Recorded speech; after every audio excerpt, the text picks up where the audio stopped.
हम लोगों ने यही चलते बाइकाट किया है उसका। कोई नई बात उन्होंने किया ही नहीं। बिहार के विकास के लिए नई क्या विजन है, क्या सोच है, इसकी कोई चर्चा अभी तक उन्होंने अपने भाषण में नहीं किया। उसकी बात को सुनना है मुख्यमंत्री जी को, ना कि उसको कमेंट करके अपमानित करना। ये लोकतंत्र के लिए बहुत ही घातक है। बिहार में सबसे ज़्यादा महंगा बिजली है। इसके संबंध में तो वो सदन को संतुष्ट कर ही नहीं सके। उनको तो संतुष्ट करना चाहिए था कि हम किस तरह से सस्ता बिजली बिहार के लोगों को देंगे। नमस्कार, मैं हूं देवांशु, आप देख रहे हैं न्यूज़ 4 नेशन। हमारे साथ बात करने के लिए इस्लामपुर के विधायक राकेश रोशन जी हैं। सीएम नीतीश कुमार का लंबा भाषण विधानसभा में, जवाब दिए गए, कितने काम हुए हैं विकास को लेकर, बिजली हो या कृषि हो, तमाम चीज़ों का जिक्र किया। संतुष्ट हैं जवाब से? जी नहीं, हम लोग संतुष्ट नहीं है। वही पुरानी रटी रटाई हुई बात है। कोई नयापन तो है ही नहीं, कोई नई चीज़ों की चर्चा ही उन्होंने नहीं किया है। तो हम लोगों ने यही चलते बाइकाट किया है उसका। कोई नई बात उन्होंने किया ही नहीं। बिहार के विकास के लिए नई क्या विजन है, क्या सोच है, इसकी कोई चर्चा अभी तक उन्होंने अपने भाषण में नहीं किया। इसलिए सारे विपक्ष के लोगों ने इसका बहिष्कार किया। और दूसरा कारण है कि वो दल पर कमेंट जो करते हैं असेंबली में, ये गलत है। कोई भी विधायक जब जीत करके आया है तो जन समस्याओं को रखेगा। उसकी बात को सुनना है मुख्यमंत्री जी को, ना कि उसको कमेंट करके अपमानित करना। ये लोकतंत्र के लिए बहुत ही घातक है। इसलिए हम लोगों ने समझा कि हम लोगों के साथ अपमान किया जाता है हाउस में, इसलिए हम लोगों ने बहिष्कार किया। जैविक खेती का जिक्र किया उन्होंने।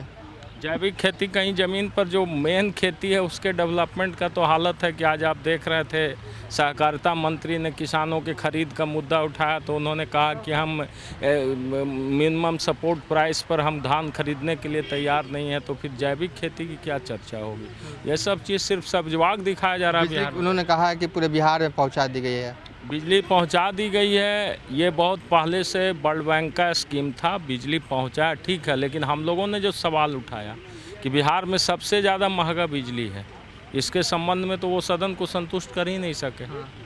उनको तो संतुष्ट करना चाहिए था कि हम किस तरह से सस्ता बिजली बिहार के लोगों को देंगे, लेकिन उन्होंने तो कोई संतुष्ट किया नहीं। जो जवाब नीतीश कुमार की तरफ से सिलसिलेवार तरीके से विभाग दर विभाग दिए जा रहे थे, उन जवाबों से आप लोग संतुष्ट नहीं हो और बैकआउट कर गए? जी, हम लोग चूँकि ये राज्यपाल के अभिभाषण पर बात विवाद था, और राज्यपाल का अभिभाषण जो होता है सरकार के द्वारा तैयार किया गया एक आगे का कार्यक्रम का मसौदा है, और उस पे उनका जो जिस रूप में उन्होंने सदन में अपनी बात को रखा, उससे हम लोगों ने समझा कि जो कमिटमेंट उनका चुनाव में था, जो कमिटमेंट के साथ एनडीए सत्ता में बिहार में आई और कहा कि हम लोगों ने ये चीज़ करेंगे, तो ना अनएम्प्लॉयमेंट के बारे में उन्होंने कोई एक शब्द बोला कि कैसे बिहार में अनएम्प्लॉयमेंट दूर होगा, कैसे हम एग्रीकल्चर सेक्टर को और मजबूत करेंगे, इस पर कोई चर्चा नहीं। सिर्फ जैविक खेती की बात कर रहे हैं। जहां हम इंफ्रास्ट्रक्चर नहीं दे रहे हैं किसानों को,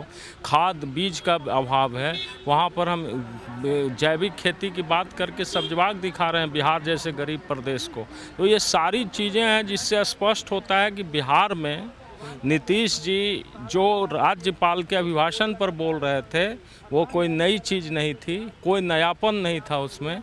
इसलिए हम लोगों ने 3-4 बार तेजस्वी यादव से नोकझोंक भी हुई। ऐसा तो सदन में जनता के सवाल को रखने के सवाल पर होता ही है। लेकिन तेजस्वी यादव मास्क नहीं लगाए हुए थे, उसको लेकर उन्होंने कहा मास्क लगाना चाहिए। देखिए, मास्क लगाना एक वो सही चीज़ है, मास्क लगाना चाहिए, लेकिन हर आदमी का अपना अपना इम्यूनिटी सिस्टम है। उसके हिसाब से बहुत सा लोगों को मास्क लगाने से बहुत सा कठिनाई भी होता है, सांस लेने का या बहुत सारा दम फूलने का, बहुत सा चीज़ है।